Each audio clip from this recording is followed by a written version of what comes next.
Now, is the Porsche 928 the world's most neglected, the world's most abandoned supercar?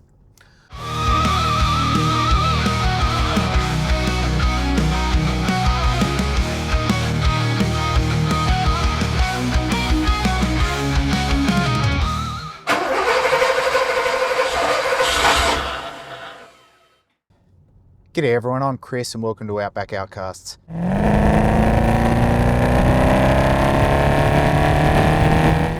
I'm going to make the argument that it is, because you know what? When I get onto Facebook Marketplace or when I look at any for sale site that involves cars, I tend to find a lot of old Porsche 928s that have been sitting, that have not been looked after, not cared for. And yet there was a time when the Porsche 928 was an extremely desirable and highly sought after supercar. A car with performance levels that in its day were incredible. One of the fastest production cars you could buy. Now, of course, age hasn't been kind to those figures.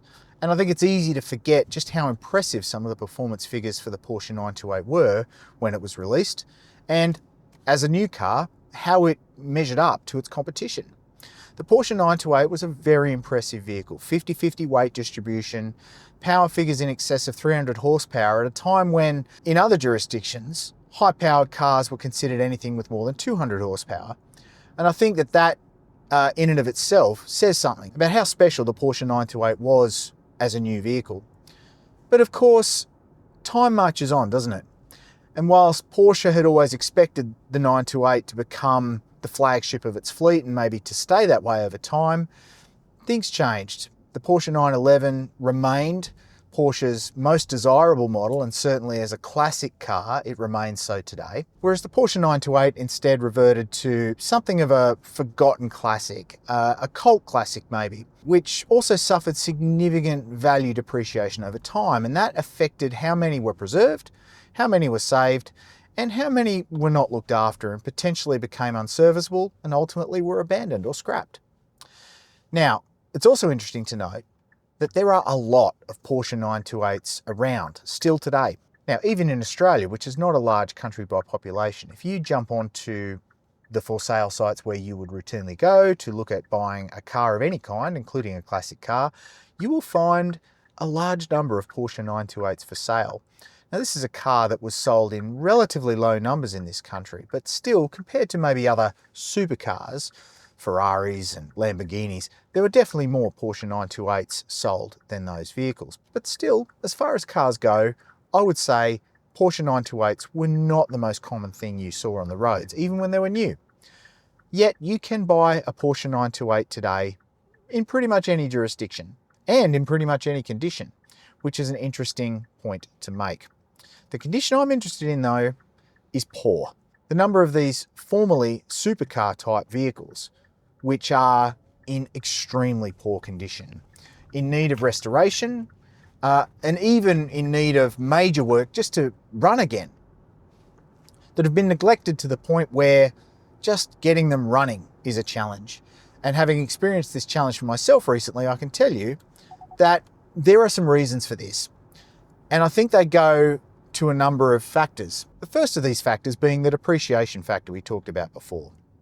Now, it is important to note that the Porsche 928 did not hold its value well over time. Certainly when you compare it to its stablemate, the Porsche 911, even a really, really good 928 is not going to fetch even half the money of a moderately presentable 911, regardless of the year.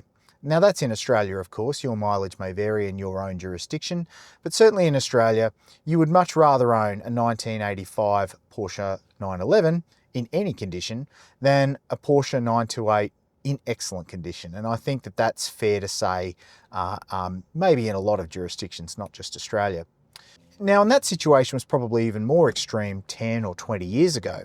The Porsche 928 has in more recent years generated a little more value for itself as time has marched on, and as I think people have come to appreciate the classic sort of cultish attractiveness of the 928 as a car. It's not everyone's cup of tea. It is an unusual design, and you either love it or hate it. And a lot of people hate it, which I think is part of the problem. It wasn't the traditional Porsche, but it also wasn't really the traditional supercar. It shared certain design elements with supercars of the past. The headlights resemble those of the Lamborghini Miura, for example. But that rear end, well, it's an acquired taste, I think, is probably the kindest way to put it. Not everybody loves it. I think added to that is the fact that, it's a V8, which, wasn't traditional for Porsche. And certainly the supercars of the era, many of them were still V12s, and maybe that had a part to play as well. I don't know. But the fact is this, that the sheer economics of depreciation have worked against the Porsche 928, and in particular have worked against the whole concept of preservation of these cars. So a new Porsche 928, depending on your jurisdiction, I think in US dollars in the mid 80s when I was looking into this, there were roughly 40 to 50,000 US dollars, let's say in about 1984, 1985 to buy a 928. And in today's money, that's about $150,000, which is a lot of money. Even today, you can buy a lot of car for $150,000, but back in the mid 80s, that was buy a house money. It was a lot of money. And even so, a lot of them were sold, which is interesting. Now, unfortunately, over time, they did not hold their value. And unfortunately for the Porsche 928, it was a $150,000 car for a reason. It was a complicated piece of engineering and in many ways ahead of its time. So what that led to is a situation where maintaining a Porsche 928 in good condition was costly, and the value of the underlying vehicle eroded quickly over time, which created an interesting conundrum for potential Porsche 928 purchasers in the second-hand market.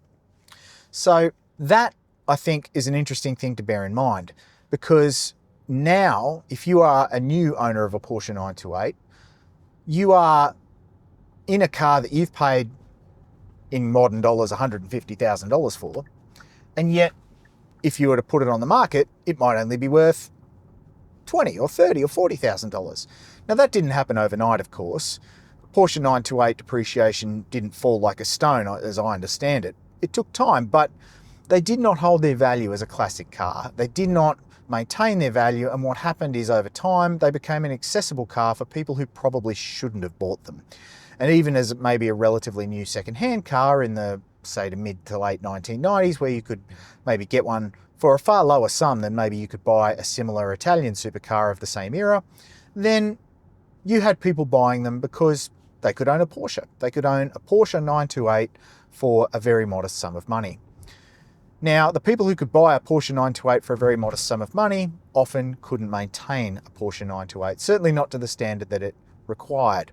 They're a complicated car and they require careful maintenance to, remain in good condition. As a result, many of them broke down and ended up in people's sheds or garages where they sat for a long, long time. And as a result, declined in value further and became less and less economical to repair, in particular in a market where they never really regained that intrinsic value that a popular classic car has. Let me put it this way. If a 1984 Porsche 928 in remarkable condition, pristine condition, concourse condition was $150,000 or $200,000 car today, say a similar price to maybe a Porsche 911 of the same era, then you would see far, far fewer abandoned or non-running Porsche 928s available on the second-hand market, because they would be economical at a cheap price to buy, restore, and sell on to a collector who would pay that $150,000, $200,000 or more for that car. And I'll put it to you that a car that new in the mid-80s was $150,000 in today's money should, as a classic car, have at least retained that value, maybe as you might see in some of its contemporaries, and in particular its stablemate Porsche 911. Yet that isn't the case, and as a result, you see a lot of abandoned non-functioning, non-running, parts-worthy cars that have been neglected, that have been mistreated, and that have been forgotten in some cases, and are now for sale on various websites in your jurisdiction. What does a Porsche 928 cost in your jurisdiction? See for yourself. Go and look it up today. I'd encourage you to do so because you might be surprised. The Porsche 928, which was in its day one of the premier supercars, one of the fastest production cars of its day, is now a car that, even in good condition, you can still buy for a relatively modest sum. But in poor condition, you will find a lot of them, and you may be surprised by just how many of them you find and at what price you can purchase one. It's sad, but unfortunately, the Porsche 928, in my opinion, is the most abandoned and mistreated supercar in history. Do you agree? Let me know in the comments. Do you disagree? Do you have another candidate?